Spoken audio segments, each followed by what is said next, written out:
जय माता दी। नवरात्रि के इस पावन अवसर पर आप सभी की मनोकामनाएं पूर्ण हो और आप सभी के जीवन में सुख समृद्धि और खुशियों का भंडार हो। आप सभी श्रोताओं को शारदीय नवरात्रि की ढेर सारी शुभकामनाएं। आज की इस वीडियो में आप जानेंगे कि नवरात्रि के 9 दिन आपको सुबह और शाम माता रानी की पूजा कैसे करनी है, कम से कम सामग्री में आप किस प्रकार पूजा कर सकते हैं। सबसे पहले बात करते हैं पहले दिन की। तो देखिए, पहले दिन नवरात्रि में माँ दुर्गा के शैलपुत्री रूप की पूजा की जाती है और इस दिन आपको सुबह के समय कलश की स्थापना भी करनी होती है। कलश की स्थापना करना बहुत शुभ माना जाता है।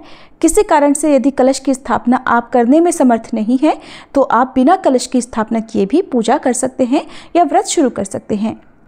इस दिन सुबह के समय माता रानी की मूर्ति को एक चौकी पर स्थापित करके कलश की स्थापना करके धूप दीप जलाएं। माता रानी को स्नान कराने के बाद आप उन्हें श्रृंगार की सामग्री अर्पित करें, उनका श्रृंगार करें, रोली कुमकुम लगाएं, पुष्पमाला अर्पित करें। सबसे पहले भगवान गणेश जी की पूजा से आपको पूजा प्रारंभ करनी है। फिर आपको नवरात्रि व्रत पूरे रखने हैं, पहला या आखिरी रखना है, इस बात का संकल्प लेना है। श्री दुर्गा सप्तशती के पाठ आप शुरू कर रहे होंगे तो उनका भी संकल्प आपको लेना होता है।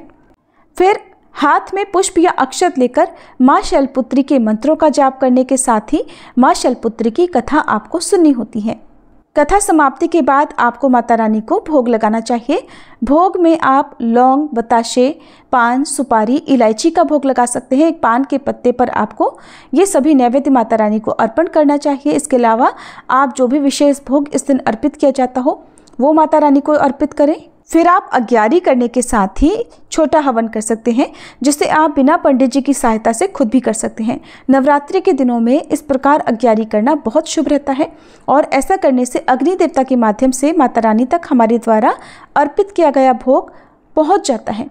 तो अग्यारी करने के लिए आप एक दिए में या जो मिट्टी के पात्र आजकल मार्केट में आपको मिल जाएंगे तो उन्हें आप ले लें। उसमें एक गाय के गोबर का उपला सुलगा कर रखें, जिस पर आपको कपूर जलाकर थोड़ी हवन सामग्री रखनी है और उसमें आपको लौंग का एक जोड़ा, ध्यान रखें लौंग फूल वाली होनी चाहिए, लौंग का एक जोड़ा घी में डुबोकर अग्नि में रखें। जो आपने उपला सुलगाया हुआ है उसमें आपको अर्पित करना है। और फिर लौंग का जोड़े के अलावा आप बताशा, पान का बीड़ा, यदि हो सके तो पान का बीड़ा, नहीं तो पान का पत्ता, आप उसके साथ में सुपारी, इलायची और बताशा, ये अग्नि देवता को समर्पित करें और भगवान से, माता रानी से प्रार्थना करें कि हे अग्निदेव, हे माँ भगवती, हमारे द्वारा अर्पण किया गया ये नैवेद्य आप स्वीकार कीजिए। इस प्रकार अग्यारी करने के साथ ही आप सबसे अंत में जल का छींटा उस अग्यारी वाले पात्र के चारों ओर देकर हाथ जोड़कर क्षमा याचना कर लें, ताकि अगर पूजा की किसी विधि में आपसे कोई कमी हो गई हो, कुछ भी कमियां अधिक हो गया हो तो माता रानी उसके लिए आपको क्षमा कर सके। सुबह के समय आपको कपूर जलाकर आरती करनी चाहिए। कपूर जलाकर आरती करने से घर की सारी नेगेटिविटी दूर हो जाती है और मंदिर के अलावा पूरे घर में गंगा जल का छिड़काव भी करना चाहिए। इसके बाद दिन भर उपवास रखें। यदि उपवास नहीं रख रहे हैं, केवल एक समय सात्विक भोजन आप ग्रहण कर रहे हैं तो उस बात का ध्यान रखें, उस नियम का पालन आप करें और शाम को भी एक बार फिर से विधि विधान से माता रानी की पूजा करनी चाहिए। शाम की पूजा आप शुभ मुहूर्त में कर लें। हमारे चैनल पर जो पूजा विधि की वीडियो आजकल आपको दिखाई दे रही होगी उसमें आपको मुहूर्त भी बताया जा रहा है, तो मुहूर्त देखकर आप शाम की पूजा करें। शाम की पूजा में भी धूप दीप जलाकर माँ दुर्गा के मंत्रों का जाप करके या माँ शैलपुत्री के मंत्र का जाप करके, जिस दिन जो भी देवी की पूजा हो उनके बीज मंत्र का कम से कम एक बार तो आपको जाप करना चाहिए।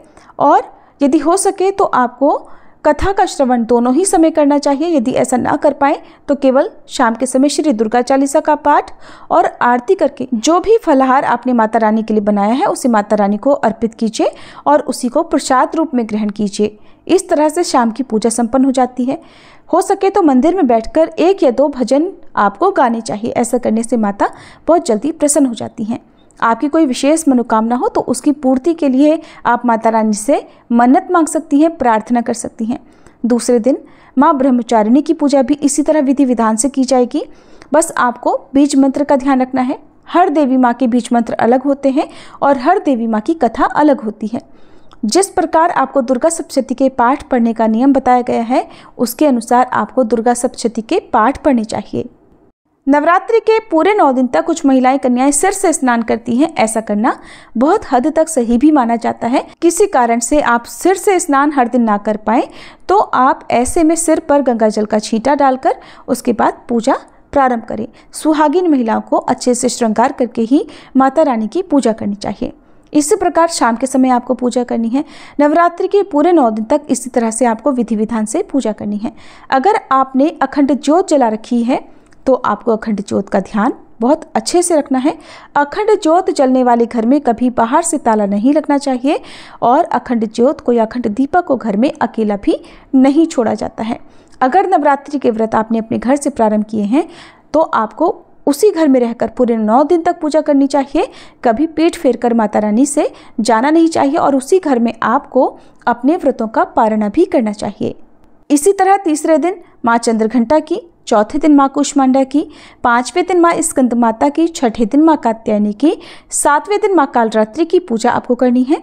जिन लोगों के घर में अष्टमी के दिन कन्या पूजन होता हो और जिन्होंने नवरात्रि के पूरे व्रत नहीं रखे हो, उन्हें सप्तमी तिथि के दिन माँ कालरात्रि की पूजा करके दिन भर उपवास रखने के बाद अष्टमी तिथि को शुभ मुहूर्त में कन्या पूजन करना चाहिए।